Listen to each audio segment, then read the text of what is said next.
Hello, hello, hello. Welcome, everybody. Life after divorce, mediation, custody, parenting tips, life coaching, money management, time management. All of those things are just a few of the topics that you're going to experience every month here live on Conversations with Dene, your family law and wellness needs. I'm Dene Matthews. I am a wife, a mother. I am also the owner of the Dunn Matthews Law Firm, which is a family law firm in Metro Atlanta. I started this series with the hope to encourage, to educate, and to elevate men and women alike in their daily lives and in their domestic issues that intertwine with their daily lives. So I'm glad to have you here today joining us for the ride. If you're live with us on Facebook, be sure to give StreamYard permissions to share your comments with us. We want to be able to see any questions that you might have for our guest Tramika today. We want to just be able to see any comments that you might have. So make sure that you are granting StreamYard the permission to allow us to see your comments. If you're watching the replay or listening to the podcast, this will be available in podcast form, then please, share this with other people who you believe may benefit from the knowledge that Tramika is going to give us today. We hope that this will be something that is enjoyable for you and that you are going to gain a wealth of information that you can use on a daily basis. And so with that being said, I'm going to welcome our first guest today, Tramika Craddock. Tramika Craddock is a certified lifestyle coach, and she's been a mompreneur for 12 plus years. She helps moms find a healthy balance between life, family, and business. Tramika teaches systems and strategies in four specific main areas: time and priority management, planning, organization, and self-care. All of that is in an effort to help moms live their best lives now and without compromising their family. So without further ado, I will bring on Tramika Craddock. Tramika, thank you for joining us today. Yes, thank you for having me. I'm excited about today's conversation. So thank you. Awesome, awesome. So can you just give us a little bit of background on Tramika? Who is Tramika? What does Tramika do and why? Oh, that's a loaded question. So the short version of that, you kind of already did a brief introduction. I am a certified lifestyle coach, and so I help specifically moms. I have other clients as well, but moms in particular.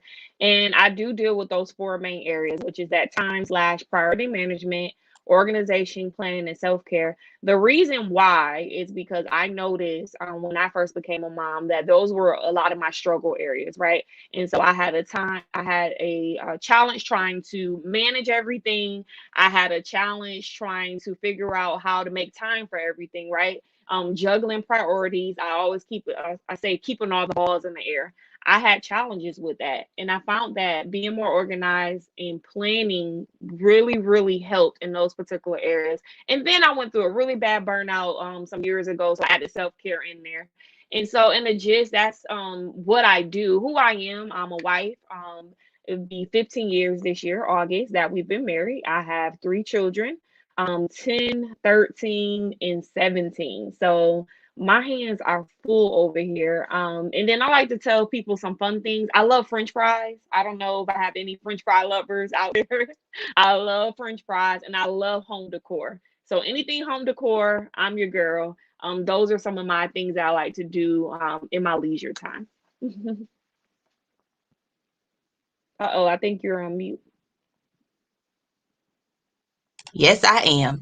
Fries are a guilty pleasure of Yes. mine also, with a lot of ketchup, but definitely a guilty pleasure.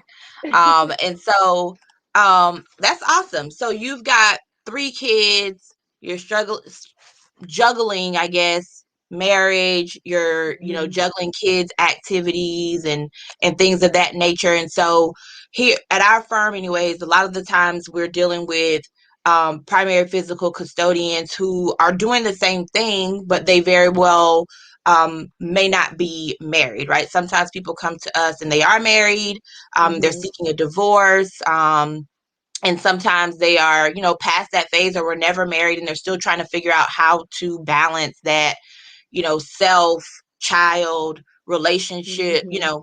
all of those things at once. And so with that, like what kind of advice do you have um in particular to help them figure out, how to keep everything together? I understand that it's not always easy, right? But Mhm. like what kind of advice do you have to help at least push them in the right direction, especially knowing that they are in the generally middle of a custody battle that's Mhm. already weighing on them emotionally, physically, and they still got to uphold all these other balls. Yes. So, very good question. And so one of the things that I do have is I have a mom squad membership where moms are able to come and be a part of the community. And about 45% of our moms are single moms. So I definitely get and understand the nature of being able to juggle things on your own. Then I have moms who are in our community as well who are married, but their spouse is away or works a lot. And so again, they're left with trying to juggle everything on their own. So I get that. There was a season where I was a single parent as well. Two of the things I will say is one, priorities. Knowing what's your priority, because there's always going to be a lot of stuff that we want to do, need to do, people are going to put on us to do, right? Yeah, But knowing what the absolutely. priorities are and juggling priorities first is going to be super, super important. And that's why I teach the priority management. What things in this season, I teach either season or by quarter. So, what things in this season or this quarter needs your attention right now? Those are the things that you show up for first. And if you have 12 things listed out of Mhm. what things you need to do, maybe only 4 or 5 of them needs your attention immediately. And so, determining the difference between what's a priority and then just what's something that needs to be done is going to be super, super important. Two more things I would like to add to that. The second thing is a tribe, having a support system, whether that's in your family, in your community. Like we have the mom squad. Finding some like-minded moms who may be a part of your kid's school, PTA, whatever that looks like, right? Being intentional about building a support system is going to be super, super important as well. And so when we talk about support systems, right? And so generally, at least in the family law field, um, we have a mom, we've got a dad, and so Mm-hmm. I generally will try to impress upon my clients to reach out to your co-parent first, right? Mm-hmm. Try to see if your co-parent can help you, whether that's to watch your kids or while you go to work or you've got this extracurricular thing that you've got going on for yourself. Mm-hmm. Um, Reach out to your co-parent first, see what they can do to assist you. And so and then outside of that, obviously you've got grandparents and aunts and uncles and Right. things of that nature that can be of assistance to you. But how do you what type of suggestions do you have for someone who has that co-parent, right? But that their co-parent, male or female, may not necessarily be like them, right? Like you might have a type Mm-hmm. A co-parent, but then you might have that laid back, relaxed co-parent who goes with the flow, or the Mm-hmm. co-parent who expects you to tell them at every football game or every baseball game. So how should people be intentional about making sure they know exactly when things are going on and that they're communicating things with their co-parent and leaning on that person? So I know it may sound cliche, right? But communication is going to be the biggest thing. But I'm the queen of like giving you practical tasks. So I'm telling you what needs to happen, right? But let me tell you how. So one of the ways, and this is just a strategy or system that you can use. One of the ways, if it does not work communicating directly with that co-parent, then you Mhm. absolutely just you need to bring in a third party, right? But backing up before we even bring in a third party, sitting down and having a conversation, if possible, to say what communication needs to look like. For one person, they may be a texter. For the other person, they may need a, physical contact where you're talking in person. Sometimes that's not even possible, right? I've heard Mhm. of situations and known of situations. Or you may need to make a phone call. So knowing what's the best way to communicate with that person is going to be super, super important. Depending on your level of co-parenting, maybe you share calendars where you have one calendar app that's just for the kids, right? So that's another strategy or something you can use to be able to keep up with what needs to take place with the kids, and then leaning on them for support. And so then going a little further to say, you know what, Tramika, I can't sit down with them. They're not easy to communicate with, because we know that sometimes that happens. Bringing in a third party, whether that be a mutual person that you both agree with, whether that be somebody, the female side or male side, or whatever that looks like in the family, hired third party. But communication is going to be so, so key. And then just going a little bit further for the communication is one thing to say, okay, this is what I need from the other individual, right? But to actually have the other individual respond and say, this is what I have the capacity to do, and you both agree on something. So if it's let's just, for example, it is on Wednesdays, we have a 30-minute conversation so that we can check in for the week. Or if it's just every Friday, we're shooting each other a text so we know what's going on, right? So Mhm. whatever that agreed upon communication is, but it bottom line is there has to be some form of communication. And for that person who's kind of sitting here thinking like, I can't talk to my co-parent. We don't get along. I don't like her. I don't like him. That's why we're not together anymore. Right? Like for that person who can't have that 30-minute phone call and realistically get through it in a way that's going to be fruitful. Like they're going to end the day Right. in that conversation knowing that they have a plan for their kids moving forward. You Hmm. mentioned a calendar and sharing that calendar. I think like silence speaks volumes. And I've done some videos in the past about silence being our biggest form of communication.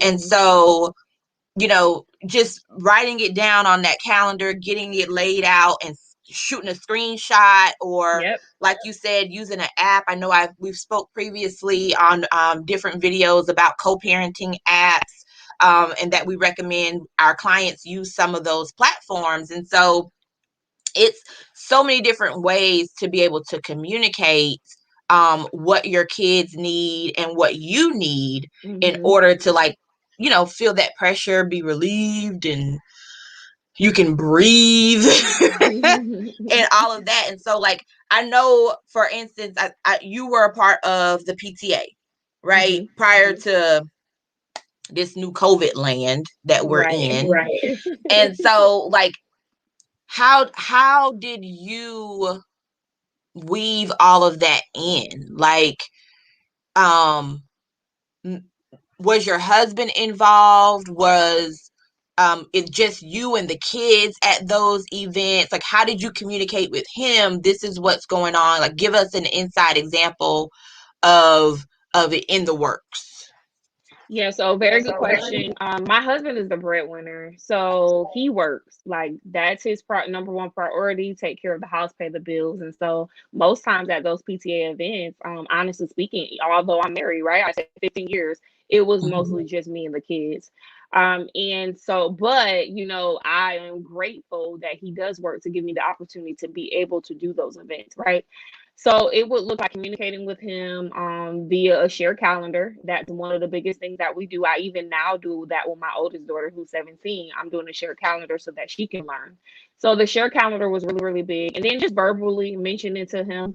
One of the other things that I do, and I recommend for everyone, I recommend for you, is putting a household calendar on the wall somewhere in your home.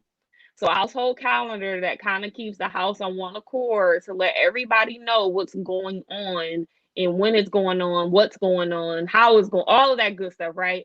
And so the household calendar was one of our biggest tools that we used. And again, like you mentioned, it would just most times be me and the kids at the events, but he was aware of where we were. So that's kind of how we operate in our home.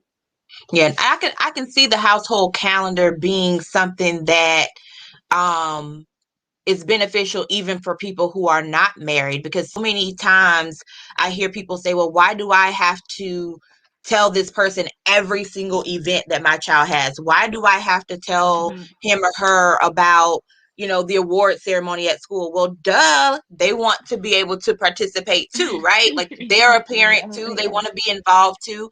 And I understand that there's a level of, it's just another thing on my plate, right? And right. I Mm-hmm. totally get that.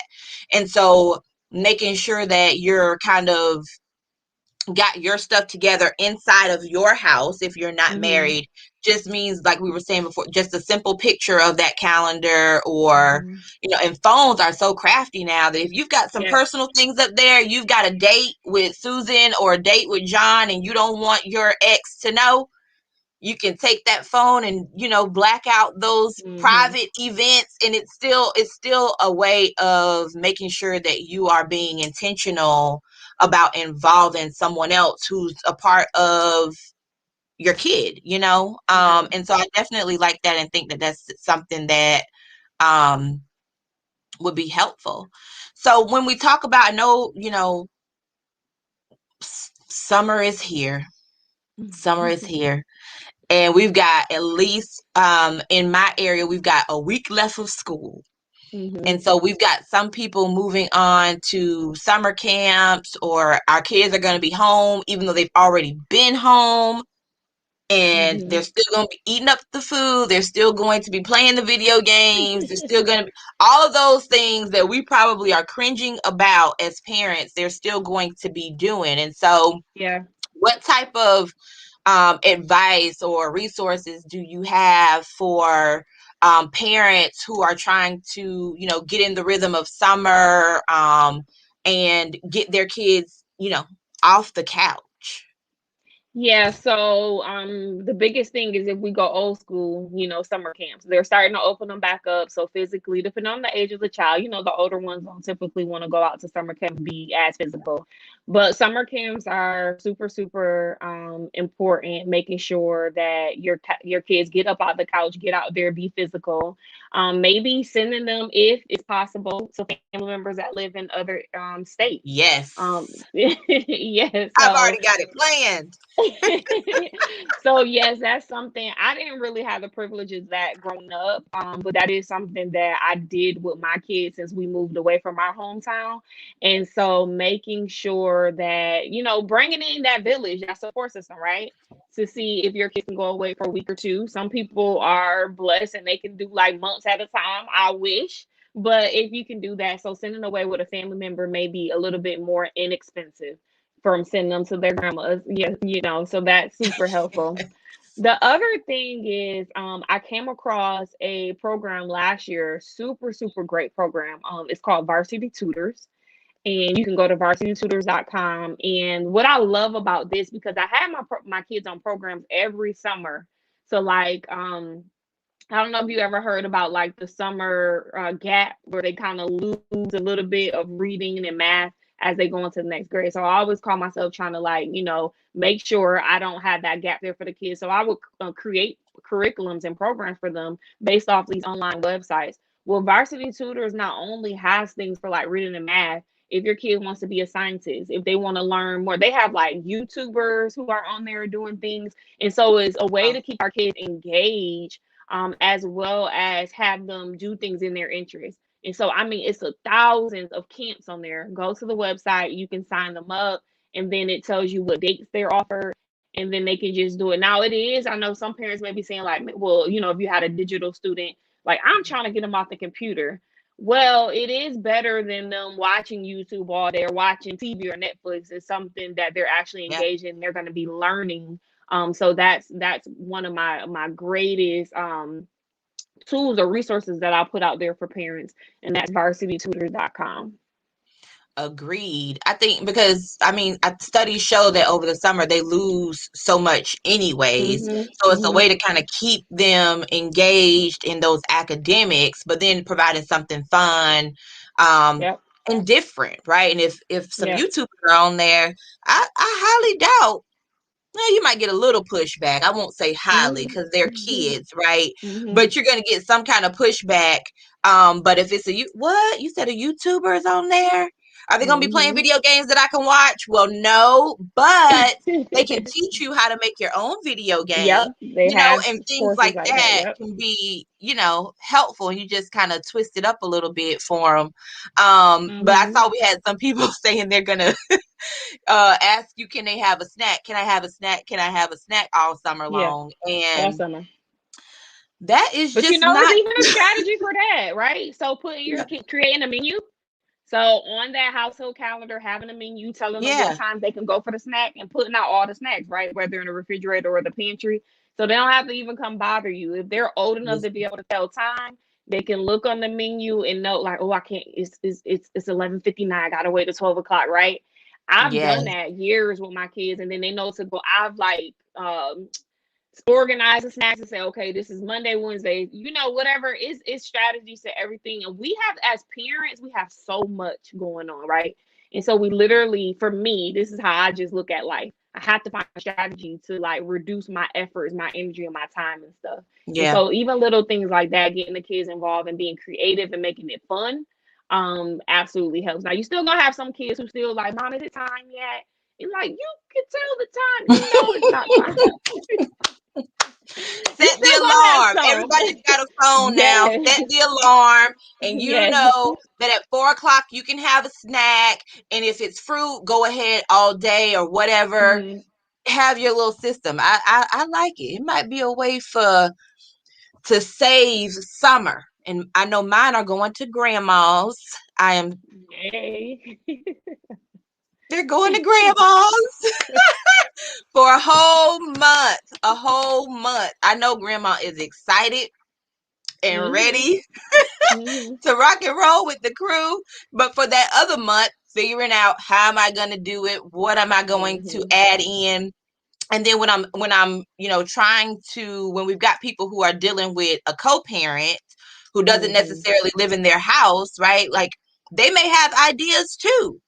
They Yes. might have resources that children can attend a camp here because they know somebody, or they might be coaching a softball camp or whatever. And Mhm. so not doing it all alone and leaning on those other people like we spoke about before Mhm. can save, I think, a world of trouble and problems. So Absolutely.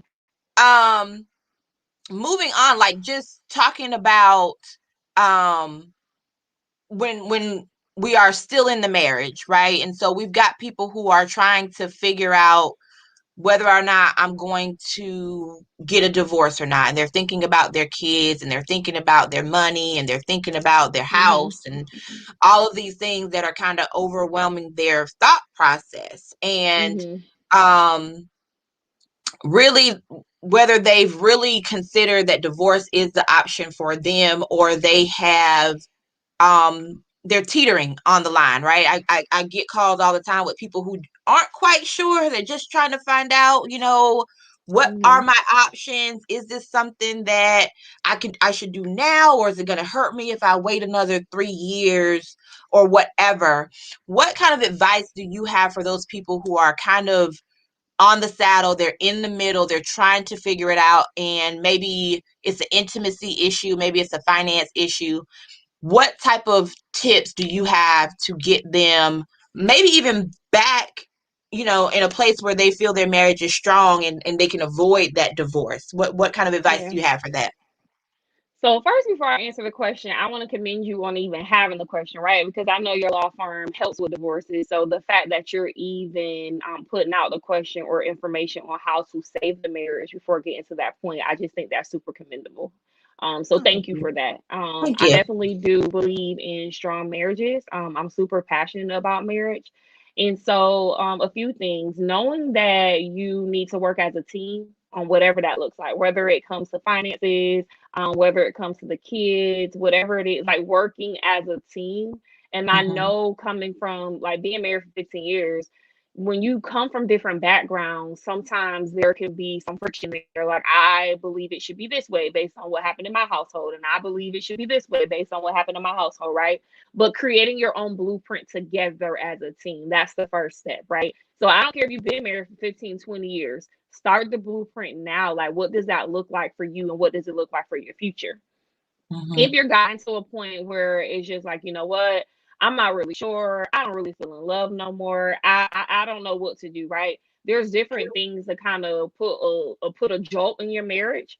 One of the things that cliche, but counseling, third party, always bringing in somebody, and it doesn't necessarily have to be a paid person. Maybe you can go to a local community center, or you can go to a church where they offer these type of services for free, right? Having something, whether you feel like, I don't really want that kind of view, having something is better than nothing. So trying a third party, maybe it's a person who's have a seasoned marriage in your family, right? And you don't necessarily want them to know all your business. I know I hear that all the time, but maybe you can just have them come in and give some type of advice and take away what you can. And so bringing in somebody to help or getting help is going to be super important as well. Now, one of the things that I will mention, me and my husband, because we are both super passionate about marriage, we have a business called the Box Love. And so with the box love, with it, what it is a monthly date night subscription box. And basically every month we have a creative theme and we deliver a date directly to your door. And so we create the whole date. So I know you're busy, dealing with the kids, right? You don't necessarily have time with COVID. You may not be, wanting to go out so soon. So you can take this date night if you want to just go to a hotel for the weekend or go to another house or whatever that may look like, or if you want to have it at home, you can order this date night and it helps you to connect, get creative, and to communicate, which are those three things, other things as well, but those three things we found were super, super important as we experience our 15 years together. Communication is top, being able to connect, because that's what happens sometimes. We kind of go on different paths and that connection is no longer there. And then get Yeah. creative because we get tired of the same old all the time, right? And Yeah. so the box helps with those top three things. And so that's my advice that I give. One last thing that I will say in regards to that is knowing your spouse's love language. Because you can feel like you're doing everything that you can do to Yes. make this marriage work, but it's not penetrating because it's not their love language. It may be your love Right. language or what you think you should do, but it's not their love language. So Right. learning, you can take the quiz for free online. Learning their love language and loving them in their language is going to penetrate and go a lot further. Agreed. Agreed. And I mean, I'm sure everyone has probably heard of the five love languages, but how many Hmm. people have actually taken the step to sit down and do it? And it doesn't take that long to actually Hmm. do it and be intentional about, what am I doing? How am I doing this? And I think even when you don't have a marriage, just knowing how someone else feels appreciated, Yeah. even if that's a situation where you're just two co-parents. I need to Hmm. know if you're someone who needs to feel acknowledged. Like, I recognize that you helped me pick up the kids from school today. I recognize that Hmm. you came to this event or helped with this party or whatever it is. If that's the type of person that they are, you being able to acknowledge that can help in your co-parenting relationship too, and not just in your marriage. So I think it kind of goes full circle in so many different Yes. aspects of life and parenting and relationships. So yeah, definitely, absolutely. And so, um, to kind of round us out and end us today, like, do you have any resources, like things that people can touch their hands on, books, podcasts, whatever that you might recommend for the everyday mom, dad who's trying to juggle that life of parenting and co-parenting and marriage or Hmm. divorce or what have you? So, one that we just mentioned, the five love languages, I would definitely say take advantage of that. Definitely should do it as co-parenting. Like, I strongly encourage that because that can make communication go a lot further when you're figuring out how to love or appreciate someone in their language, right? And then the other one that I would say, one of the ones that's been super, super key for my marriage is the power of a praying wife.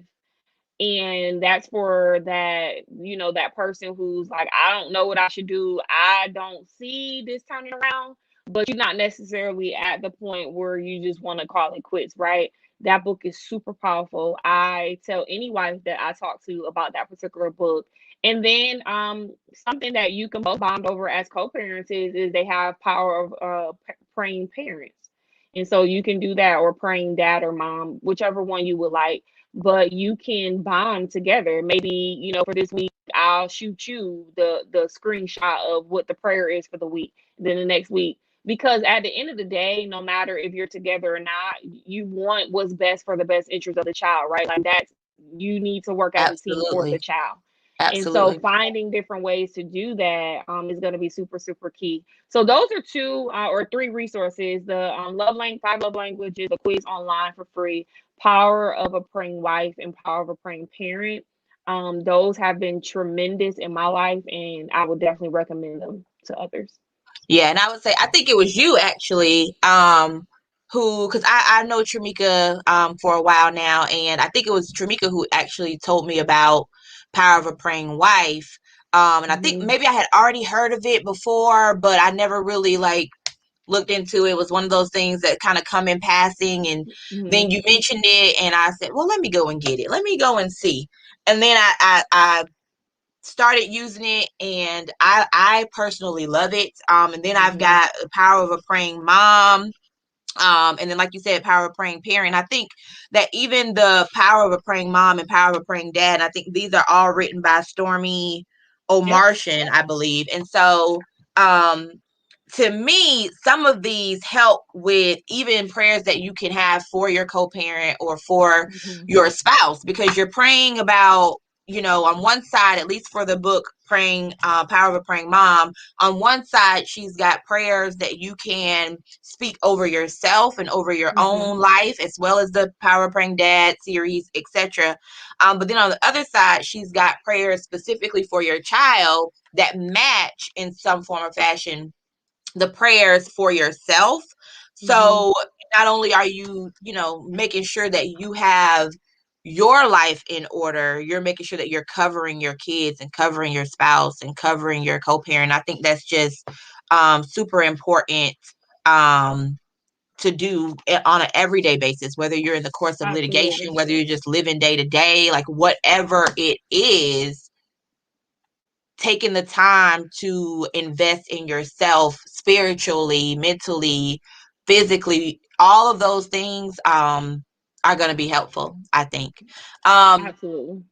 so thank you, Tramika, for joining us today. I greatly appreciate it. I'm sure our audience who joined us today live, enjoyed the conversation. Those who will be watching the playback, I'm sure are going to enjoy the conversation, the tips that you've got today or given us today. Tell us or tell our audience a little bit about how they can find you. Where are you on social media? Yeah, so thank you for, I really enjoyed the conversation today. I wish we wasn't ending. It's such a great topic. But you can find out more information about my services. So if you want like more systems and strategies, that's kind of like what I specialize in, you're more than welcome to go to my website, tramikacraddock.com. So it's just my first and last name.com. My email address is there, info@tramikacraddock.com. If you're like, help, Tramika, I need some systems and strategies, and you want a short version to reach out to me, feel free to text me 404-737-1086, 404-737-1086. And then you just like, oh, I just want to see what she kind of has to offer. You're more than welcome to connect with me on social media. I would actually love that. So either on Facebook or Instagram, you can connect with me at Tramika Craddock. Awesome, awesome, awesome. So all of her info is at the bottom of the screen. I'll leave it up for a little while longer for those of you who may want to take it down. And so again, Tramika, I want to thank you for joining us. And I hope you have a great rest of your day. Yes, thank you. You as well. Thanks. Bye-bye. Thank you. All right. So thank you all again for joining. I hope that you learned a lot from Tramika. I've still got her information strolling on the screen for those of you who are still taking it down. I want to let you guys know again to follow us on Facebook, subscribe to our YouTube channel for additional tips. On a monthly basis, we'll be doing conversations with Dene, your family law and wellness needs, to make sure that, again, that we are encouraging elevating and educating you on how to move your life forward and progress in a way that is going to be amazing for your future. And so on the screen here, I've got our contact information. Feel free to take it down. On Instagram, we're at D Matthews Firm, and on Facebook, we're at Dunn Matthews Firm. Our website is dunmatthewsfirm.com. And be sure to follow us on YouTube. Subscribe, like I said, on YouTube, the Dunn Matthews Law Firm. We upload videos there every single week, shorter, smaller videos in length, just to give you some quick tips on family law in general and just the overall well-being. So make sure that you go ahead and do that. And we look forward to seeing you next month, where we dive into more so fathers and what fathers can be doing to build themselves up, to make sure that they are co-parenting specifically with a female in the way in which they should. And if they live in Georgia, making sure that they are obtaining their custodial rights to their children, to make sure that they're building that lifelong bond and legacy with their children. So again, thank you guys for coming, and we look forward to seeing you next month. Bye-bye.